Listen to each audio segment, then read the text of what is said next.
Guys, hari ni nak tunjuk satu lori. Nak bagi tahu korang jangan isi selain daripada diesel kepada lori ataupun D-Max. Kalau semua ni dapat lori tak sampai 1 bulan tapi sudah balik.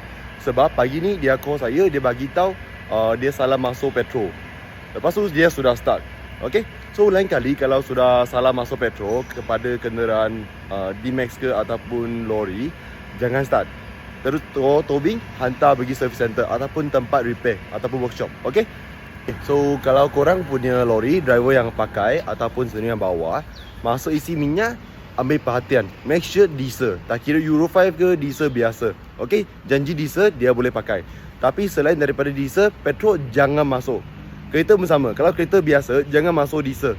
Kalau sudah salah masuk, tak apa. So kita cuma call towing, hantar pergi workshop sahaja. Okay, jangan start. Kalau sudah start, dia habis. Ada apa tentang lain nak tanya ataupun nak tahu, boleh tanya saya, okay? Ataupun PM saya akan reply ataupun komen dekat bawah. Okay?